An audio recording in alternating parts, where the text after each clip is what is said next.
Buenos días, muy buenos días. Gracias por acompañarme en su programa La Voz de la Justicia. Los saluda con mucho gusto, con mucho cariño su amigo Iván Robles. Estamos desde las instalaciones del grupo ROCAF en la nueva FM 94.7. Aquí en su programa La Voz de la Justicia, iniciando el día de hoy, miércoles 23 de noviembre del 2022, pues ya prácticamente eh, pues ya en la recta final de este año del 2022. Y bueno, hoy vamos a estar platicando de, pues de este tema que ha dado mucho revuelo, que es lo de la reforma electoral. Y me parece que es de mucho interés. Y me parece que es de mucho interés porque hay un grupo opositor a esta reforma que pretende el gobierno federal y y se han hecho muchos memes, fue un revuelo, muy comentado esta esta marcha que se dio el fin de semana pasado, donde pues la oposición se quiso montar, o se montó, mejor dicho, en en esta marcha, con la finalidad, me parece, de que pues politizarlo. Digo, evidentemente es una intención netamente política, esa marcha. Habrá muchas personas, creo yo que muchas de ellas, que habrán salido a, a marchar con una intención real en cuanto a la democracia, ¿no? En búsqueda de la democracia. Pero creo, y esto lo comento, por una situación que lo voy a comentar, lo voy a decir ahorita. Me parece que muchas de las personas, muchos de los ciudadanos mexicanos, no sabemos cuáles son pues estas reformas que pretende o que se pretende en materia electoral. Y esto lo comento, fíjense, porque yo hace el fin de semana estuve platicando con un compañero, amigo, abogado, que es un férreo opositor al gobierno federal, al presidente de la República, y manifestaba él su oposición a esta a esta reforma electoral, ¿no? Y él argumentaba, entre algunas circunstancias, pero me parece que eso fue su argumento toral, su argumento principal, era él hablaba de que él no quería que Morena tuviera carro completo, hablaba, ¿no? Él decía esa circunstancia, refiriéndose evidentemente pues a esta terminología electoral, cuando un partido pues tiene mayoría tanto en el Congreso, en la Cámara de Diputados, Cámara de Senadores, y también pues el presidente de la República del mismo partido. Entonces, a eso se refiere cuando se hace alusión a carro completo. Entonces, él decía que él estaba en oposiciones a esta reforma electoral y que él inclusivamente había salido a marchar porque él no quería que Morena tuviera carro completo. Decía también que no conocía la reforma electoral, pero que pues no quería que hubiera este carro completo para Morena. Y otra de las cosas que me pareció muy interesante de su comentario era que él, en su comentario, en su argumento por el cual estaba en contra de la reforma electoral, decía que es común, es normal, que es una situación que todos sabemos que sucede, que las elecciones son manejadas, manipuladas por el gobierno, ¿no? el gobernante en turno del partido que fuera. Entonces, que él no estaba de acuerdo que la elección, la decisión de los consejeros fuera por voto popular de la ciudadanía, porque entonces iba a decidir quién sería o quiénes serían los consejeros, el gobernante en turno, y que eso iba a dar como consecuencia carro completo. Otra vez volví a decir esa situación, ¿no? Así que me parece muy interesante. Creo yo que lo primero que tenemos que tomar en consideración es qué es lo que se pretende, cuáles son las circunstancias que se pretenden reformar. Y eso me parece que es el aspecto toral. El argumento era que se estaban haciendo estas reformas, o pretendía el gobierno federal realizar esta reforma en este momento, cuando el presidente Andrés Manuel López Obrador pues está como, válgase la redundancia, como presidente de la República, que no debería ser en este momento que se hicieran, ¿no? Pero bueno, aún así creo que lo que tenemos que tomar en consideración es saber qué es lo que se pretende con la reforma. Porque pues hay varios puntos, hay varias circunstancias de lo que se pretende con la reforma. Digo, a lo mejor tenga razón este compañero que decía que la pretensión final de Morena, pues ese carro completo, era tener mayoría en todo. Pero también es cierto que hay varios aspectos donde ha sido una exigencia de la ciudadanía, algunas circunstancias que se tocan o trastocan en esta reforma electoral. Así que vamos a estar comentando de una forma muy general a lo que se refieren los puntos medulares y particulares de la reforma, para que ustedes, estimados amigos y compañeros, pues tengan una idea de lo que plantea la reforma y no sea el comentario solamente porque alguien nos dice que está mal o que está bien, pero ya cada uno de nosotros podrá fijar una postura real, me parece, sabiendo qué es lo que se pretende con la reforma de el presidente de la República. Lo primero que se pretende con esta reforma es, yo he escuchado, veía yo los videos donde varias personas decían, el INE no se toca, ¿no? Es que varias personas decían, no, es que ahora las elecciones las quiere hacer el propio gobierno federal, como vamos a regresar como estábamos antes. Pues lo que pretende la reforma es, pues sí, la creación de un instituto que se pretende o que pretende el gobierno federal se le denomine Instituto Nacional de Elecciones y Consultas. La desaparición, entiendo yo, del INE, o que el INE,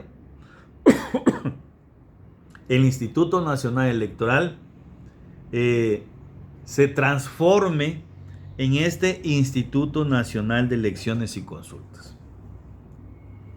¿Es una desaparición del órgano, de un órgano encargado de las elecciones?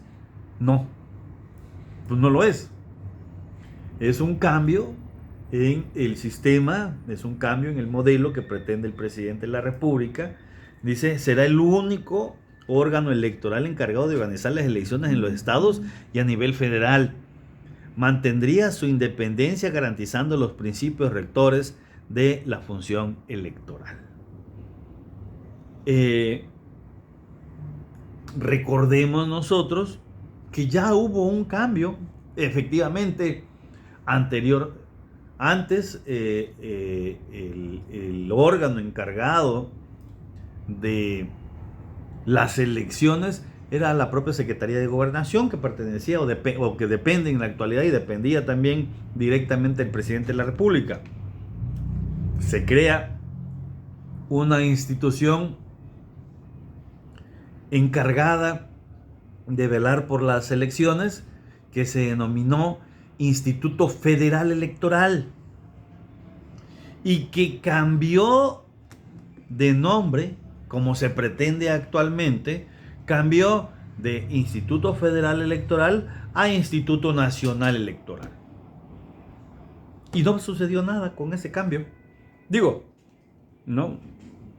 Podrán decir ustedes, bueno, es que ahora sí va a suceder. La pretensión en el documento, la intención de la reforma, específicamente en los puntos establecidos en el documento que se pretende reformar, no se hace alusión a que desaparezca la institución encargada de las elecciones, ni que ahora las elecciones las va a ver la Secretaría de Gobernación, como dicen algunas personas, sino es un cambio de Instituto Nacional Electoral a Instituto Nacional de Elecciones y Consultas. Y este cambio lo que pretende, porque también podemos estar pensando, bueno, ¿y para qué cambio, no? Si va a ser lo mismo, ¿cuál es el sentido del cambio? Bueno, lo que pretende el cambio son circunstancias que más adelante lo vamos a ir comentando en estas reformas que se pretenden pues electorales, ¿no? Así que no es cierto, no es que vayamos a regresar, no es que con la reforma se pretenda desaparecer al INE. Bueno, sí desaparecer al INE, no desaparecer a el órgano institucional, el órgano público encargado de las elecciones. Que una de las pretensiones que quiere hacerse con este cambio es que ahora las elecciones sean organizadas por este instituto, tanto las elecciones a nivel local como las elecciones a nivel federal. O sea, las elecciones de gobernador de cada uno de los estados, de diputados locales, de presidentes municipales. Se pretende que sea a través de este Instituto Nacional de Elecciones y Consultas, INEC por sus siglas. Así que hay algunos opositores diciendo que esta pretensión es por el sentido de que ahora la intervención, ¿no?, pudiera ser del gobierno federal.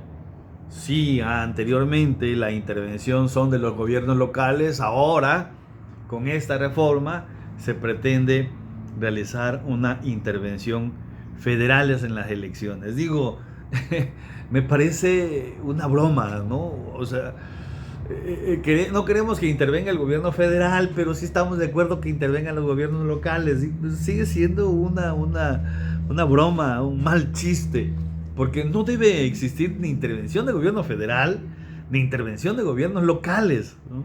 El hecho de pensar, ¿no?, que las elecciones son elecciones de Estado, que el gobernante en turno decide quién va a ser, me parece que estamos pensando en que lo correcto es seguir estando dentro de la corrupción. O sea que, digo, no está bien, no estaría bien la pretensión, si así fuera, que el gobierno federal quisiera hacer para intervenir en las elecciones locales, pero tampoco es adecuado pues que se realicen las intervenciones de los gobiernos locales y que se sepa de esta circunstancia y que se permita, ¿no? Pero bueno, otra de las reformas que se pretende es la elección de consejeros.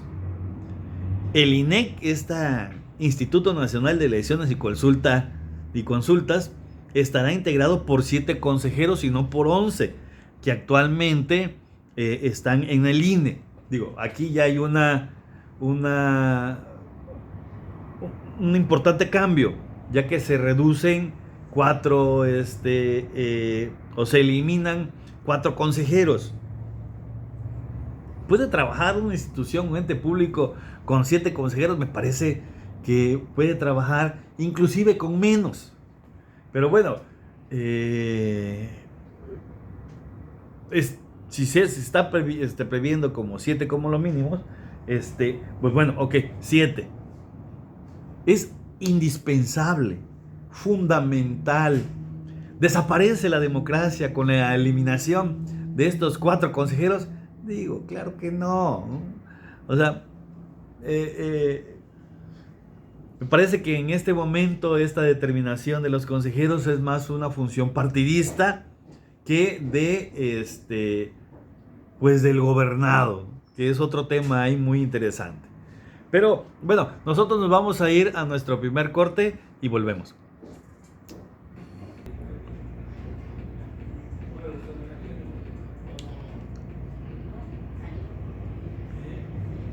Estamos de regreso aquí en su programa La Voz de la Justicia.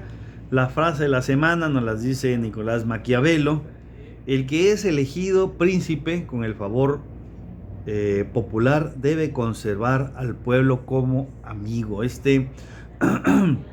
Nicolás Maquiavelo, nacido allá en Italia, el 3 de mayo de 1469 y fallecido en Florencia el 21 de junio de 1527. Fue un diplomático, funcionario, filósofo, político y escritor italiano, considerado como el padre de la ciencia política moderna. Fue así una figura relevante en el Renacimiento italiano. En 1513 escribió un tratado de doctrina política titulado El Príncipe, un documento, un libro que es obligatorio para todo aquel que aspire a ser político. Nació en San Cassiano, a 15 kilómetros de Florencia, el día 3 de mayo, hijo de Bernardo Machiavelli, un abogado perteneciente a una empobrecida rama de la antigua familia influyente de Florencia. Así nos dice que el que es elegido príncipe con el favor popular debe conservar al pueblo como su amigo. El día de hoy es el Día Internacional de la Palabra, con el objetivo de fomentar el diálogo, la paz entre las naciones del mundo, orientado hacia el avance pacífico de la sociedad mundial sin discriminación política ni religiosa. En tal sentido, la palabra es la clave del entendimiento entre los países, siendo la única vía para la resolución de conflictos, forjando el camino para futuras generaciones. Así que pues vamos a continuar con este tema, me parece interesante. Otro de las situaciones que se pretende, estamos hablando acerca de lo que es la reforma, o lo que se pretende con la reforma electoral. Otra de las circunstancias es acerca de quiénes van a ser los consejeros de este INEC, este Instituto Nacional de Elecciones y Consultas. La Cámara de Diputados y Senadores, la Suprema Corte de Justicia de la Nación y el titular del Ejecutivo Federal van a proponer una lista de perfiles de la que se van a elegir a los consejeros a través del voto popular, o sea, de nosotros. Mismo procedimiento aplicará para la integración de la Sala Superior del Tribunal Electoral del Poder Judicial de la Federación. Yo escuchaba a este amigo que decía que él no estaba de acuerdo con que la elección de los consejeros y de los magistrados del Tribunal Electoral fuera electo por nosotros. Y yo creo que eso es lo que muchas de las personas piensan, que el pueblo no tiene la capacidad de elección, ¿no? Yo escuchaba a un diputado, un senador del PAN, que decía, no, es que pues si va a ser elección popular, pues entonces va a ser electo la persona que tenga más popularidad, ¿no? Que sea más popular. No necesariamente que tenga mayor conocimiento, capacidad, y puede ser que tenga razón. Pero pues déjenme decirles al señor senador del PAN y a todas las personas que piensan así, que pues la elección del presidente, gobernador, diputados y senadores es por voto popular. Digo, somos tontos, a lo mejor sí, ¿no? Si eso es lo que nos quieren decir. Tener la capacidad para no saber por quién elegir, pues a lo mejor por eso elegimos a quienes hemos electo y por eso nos ha ido en México como nos ha ido. Pero me parece que pensar que solamente ellos, los diputados, los senadores, tienen la capacidad para decidir por mí o por nosotros, me parece que están equivocados, ¿no? Muy equivocados. Habrán personas dentro de la ciudadanía que tienen toda la capacidad, más que ellos incluso, para poder tomar sus decisiones y elegir a quien consideren ellos prudente. El pueblo, yo le decía a este compañero, a este amigo, que recordemos que democracia, nos enseñaron que demos, proviene la democracia, proviene de una palabra latina, que entre palabras más y palabras menos significa el hecho de que el pueblo puede decidir por él mismo. Así que no piensen, no crean que somos incapaces, tontos, y que solamente ustedes, ellos, los señores que están en la actualidad fungiendo como diputados y senadores, llámese a nivel local y federal, son los únicos que tienen el poder de decisión. No. Yo creo que no solamente estos funcionarios, estos consejeros, estos funcionarios del Tribunal Electoral, del Poder Judicial de la Federación, deben ser electos por elección popular. El fiscal general, funcionarios de los ministros de la Suprema Corte, los fiscales locales de cada una de las entidades federativas, los presidentes de los tribunales. El presidente del tribunal es un funcionario del tercer poder, el judicial.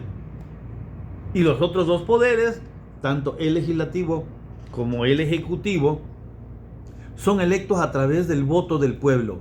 Y el judicial no. ¿Por qué?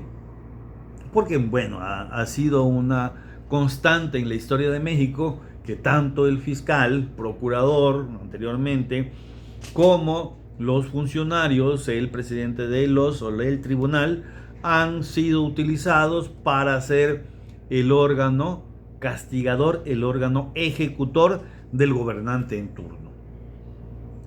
Debe permitirse. En otros países donde hay una democracia más avanzada, se permite que el fiscal general sea electo por el pueblo. ¿Por qué no permitirlo aquí? Porque como me decía mi compañero, no tenemos la capacidad. Solamente unos tienen y nosotros no. Eso significa que nos quieren decir que somos muy, muy tontos, muy brutos para poder elegir lo que nosotros queremos. Así que no es así. Me parece que debe existir esa posibilidad, no solamente en ese aspecto, sino en otros más. Se plantea la desaparición de los OPLES y tribunales electorales locales para abaratar el costo de los organismos electorales. La iniciativa propone que el INEC, o sea, Instituto Nacional de Elección y Consultas, sea el único encargado de la organización de las elecciones, para lo cual absorbería las funciones de los organismos públicos locales y organizaría la totalidad de los procesos electorales de la República a nivel nacional, estatal y municipal. Digo, la verdad es que siempre ha sido una tranza esto que hacen los organismos electorales locales, ¿no? O sea, desde hace mucho tiempo sabemos, ¿no?, que pues hay un tema ahí muy alto de corrupción. El argumento es que año con año crece el dinero público que se destina a la operación del sistema político mexicano. Ejemplifica que en 1999 se asignó un presupuesto de 13.400 millones de pesos, mientras que para el 2018 se hizo un presupuesto que fue de 68.300 millones de pesos, es decir, un crecimiento del 409% en menos de 20 años. Y eso es cierto, porque pues volvemos, la elección de los consejeros locales pues sigue siendo por parte del gobierno o el gobernante en turno, y pues ahí es donde los ponen para que pues los señores se hagan millonarios, independientemente de que tienen un sueldo bastante oneroso. Pues hay bastante, y sabemos, lo hemos escuchado, hay mucha corrupción. Ahora, también esta desaparición de los tribunales electorales locales sí es un tema también muy interesante. El hecho de que pues se entiende que cada uno de las entidades federativas de los estados es autónomo, tiene su propia, es autónomo en cuanto a sus determinaciones, así lo determina la Constitución, pero también lo cierto es de que pues es normal y común que todas aquellas personas que no están conformes con una elección, que impugnan las elecciones, que tienen que llegar a los tribunales para que se decida la elección, pues siempre se van, por lo menos aquí en el estado, siempre se van a ese tribunal federal, y es donde se decide, porque aquí inclusive las decisiones tomadas por los funcionarios electorales, nadie cree en ellas. Sabemos que también hay mucha corrupción, porque pues también hay mucho interés de los gobernantes que han estado y que les han en muchas ocasiones ordenado.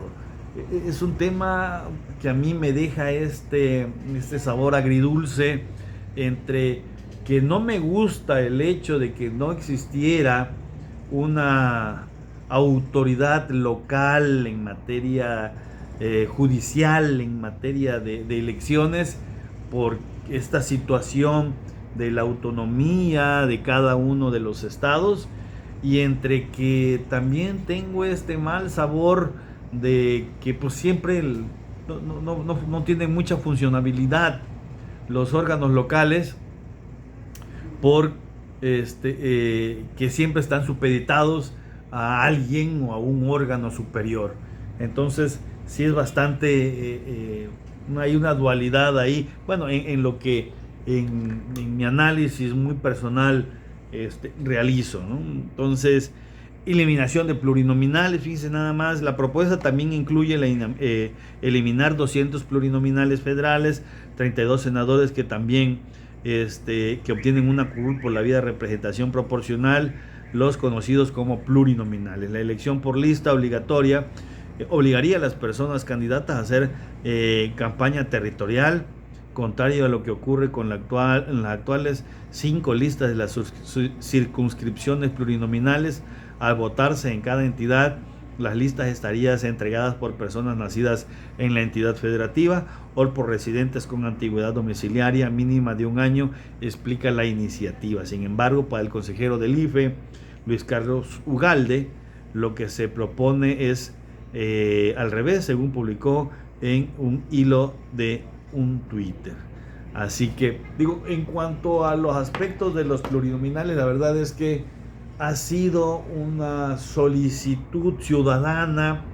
Muchas personas comentan esta situación, que no es necesario que el gobierno, el Estado, esté cubriendo, pagando honorarios de personas en los cuales no fueron electas. no fueron electos por el pueblo, decidieron los partidos. El presidente del partido se pone el mismo en muchas ocasiones. Y fíjense que lo que hacen algunos candidatos, ¿no? Son candidatos para una gobernatura, por ejemplo, y entran como en la lista de primer plurinominal. Entonces, siempre quieren estar ahí dentro del recurso público, ¿no? Entonces, es cierto el hecho de que la función de los plurinominales es crear un contrapeso, ya que los partidos que no tienen representación por elección directa, pues tienen a través del plurinominal la posibilidad de que tengan una representación, que en un momento dado pueda ser un contrapeso muy mínimo, podría así decirlo, pero en fin, contrapeso. Pero lo cierto es que se ha mercantilizado, por no decirlo de otra forma, la función del plurinominal. Los altos jerarcas de los partidos pues ponen a sus hijos, sus hijas, sus esposas, sus novias, pues alguien ahí muy cercano que pues no tenga o que no necesariamente debe tener una intención de trabajar por el pueblo, simplemente lo ponen, ellos deciden quién, y ya ganando una cantidad bárbara, que es lo que ganan los diputados, bueno, según donde estén, sean locales o federales, pero que es muy importante lo que ganan. La verdad es que es muy interesante la reforma, el cambio de modelo para elegir legisladores. Actualmente se elige un diputado por cada 251,000 habitantes y se pretende elegir un diputado por cada 420,000 habitantes. El voto electrónico, que sea pues eso, no un voto electrónico, que la reducción de integrantes de los congresos locales, no podrá exceder de 15 diputados en aquellas entidades federativas cuya población sea menor a 1 millón de personas, y por cada 500 habitantes adicionales podrá incrementarse en un diputado o diputada hasta un máximo de 45. Reducción al financiamiento público, al argumentar que la millonaria cantidad que se entrega a los partidos políticos indigna a los mexicanos. Me parece que también aquí es un tema muy muy interesante, estos dos aspectos, reducir diputados, digo, pues si así como hemos estado, aún ha habido mucha deficiencia en la función de cada uno de ellos, pues también no afectaría mucho la reducción. Ahora, reducción en el financiamiento público también, ¿no? La mayor parte de los países donde la democracia ha ido avanzando más, no hay un financiamiento. El Estado aquí en México, el Estado entrega una cantidad de dinero a los partidos políticos, los mantiene al partido político. Digo, que se mantenga cada quien como aquí hacemos afuera, ¿no? Como cada quien lo pueda realizar. Bajar el umbral para validar la revocación del mandato. También se propone que para el resultado de una consulta de revocación de mandato sea vinculante con las autoridades, que baste con el 33% de la lista nominal y no el 40%. Propaganda gubernamental. Se propone ampliar las excepciones para que se pueda difundir propaganda del gobierno. Y tiempos de radio y televisión. También se plantea un cambio de modelo de comunicación política en el que se dé desde el inicio del proceso electoral y hasta la celebración de la jornada electoral, se determinarán 30 minutos diarios para cada estación. Digo, en términos generales, no es que yo diga, la verdad es que conozca al pie y el puntillo cada uno de estos aspectos de la elección. En términos generales, en mi particular punto de vista, evidentemente, lo veo que hay varias reformas que deben realizarse, y que no va a haber una afectación fundamental a la democracia, si es lo que buscan estos señores que marcharon, a la democracia de nuestro país. Así que, pues bueno, nosotros ya hemos concluido el día de hoy. Yo los espero el próximo día miércoles, Los invito a que me acompañen aquí en La Voz de la Justicia a través de la Nueva FM. Nos vamos con esta canción de Los Prisioneros, el baile de los que sobran, y les recomiendo esta película que se llama Hombres de Negocios. Lo espero el próximo día miércoles. Adiós, bye.